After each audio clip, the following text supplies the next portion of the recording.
एक बार की बात है, एक व्यक्ति को दूसरे व्यक्ति ने कहा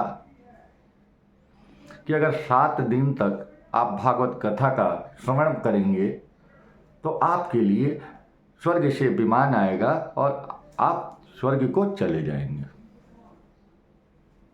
वह व्यक्ति दूसरे व्यक्ति के वक्तव्य से सहमत हुआ और उसने 7 दिन के लिए भागवत कथा का श्रवण किया। जब श्रवण 7वां दिन पूरा हो गया तो विमान तो आया नहीं उसको स्वर्ग लेने के लिए। वह कथावाचक से बोला कि महाराज आपने कहा था कि 7 दिन के पूर्ण होने पे कथा के समापन के समय हमारे लिए विमान आएगा, जिस विमान पे बैठ के हम स्वर्ग को जाएंगे। कथावाचक महोदय चुप हो गए। पुनः वहां कुछ बैठे हुए सत्संगी बंधुओं ने कहा कि अगर विमान नहीं आया तो इसका कुछ न कुछ कारण होगा, चलो किसी संत महापुरुष ब्रह्मर्षि के पास चलते हैं और इसका कारण पूछते हैं, क्योंकि यह व्यक्ति तो 7 दिन तक कथा सुना, लेकिन कथा सुनने के बाद विमान क्यों नहीं आया और यह स्वर्ग को क्यों नहीं गया, इस विषय पर मंथन करते हैं।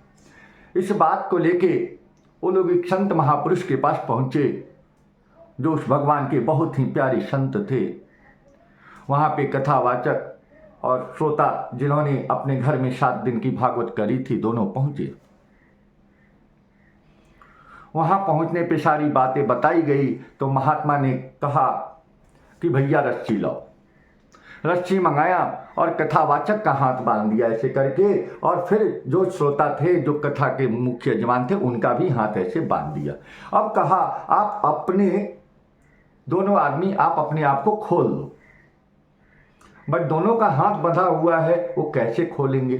तब उस महापुरुष ने बड़े ही सरल शब्दों में इसकी व्याख्या की कि आप खुद बंधन में हो तो दूसरे को कैसे बंधन मुक्त कर सकते हो।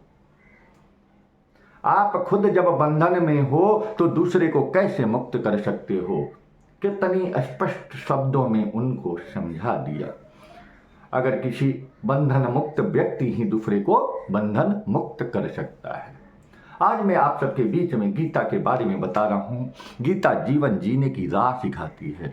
गीता अद्वैत के बारे में बात करती है। गीता हमें सहनशीलता सिखाती है। गीता हमें जीवन में सब्र करना सिखाती है। गीता हमें समय का सदुपयोग करना बताती है। गीता पढ़ने की वस्तु नहीं है, गीता पढ़ने के साथ साथ अनुमोदन करने की वस्तु है। गीता को पढ़ो, उसको जीवन में अपनाओ, तब देखो गीता का चमत्कार क्या होता है। गीता आज से 5,000 वर्ष पूर्व कही गई थी, लेकिन गीता आज के समय में भी सार्थक है। भगवान मेरे कृष्ण ने उस समय जो बातें कहीं आज के वर्तमान समय में भी 100% सत्य है। देखो भगवान ने कहा कि समय को पहचानो नहीं तो पछताओगे। तो भाई समय पे जो अवसर हमें मिलता है, अगर हमने उसका सदुपयोग कर लिया तो हमें वो कहीं ना कहीं फायदा दे के जाता है।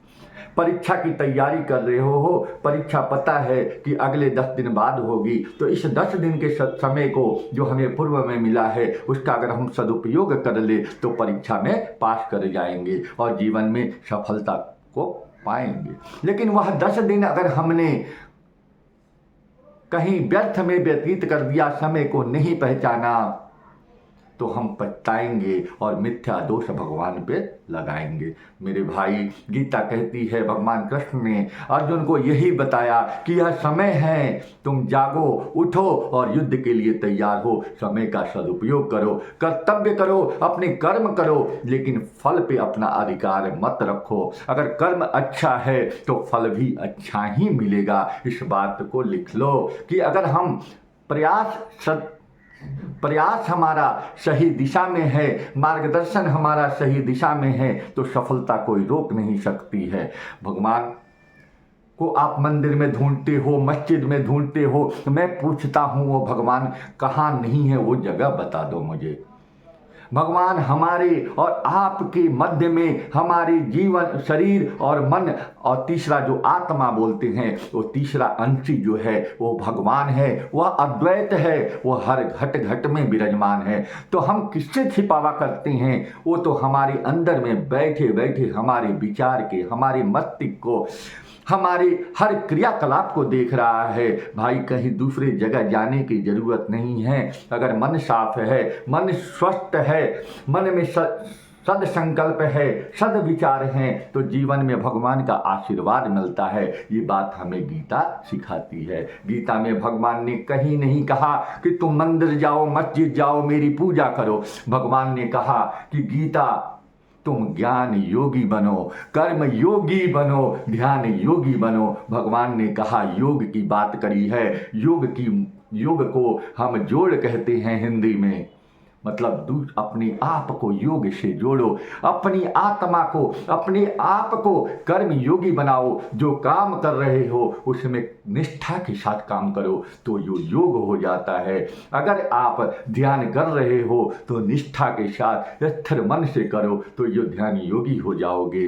तो ऐसी ऐसी बातें भगवान ने कहा कि साक्षी भाव से रहो, मतलब जो हो रहा है उसको होने दो, उसमें तुम्हारा कुछ नहीं चलेगा, ये मेरे हिसाब से चलेगा। ये सृष्टि मेरी है और इसको दिखाया भी भगवान कृष्ण ने विश्व रूप परमात्मा के रूप में इसको दिखाया।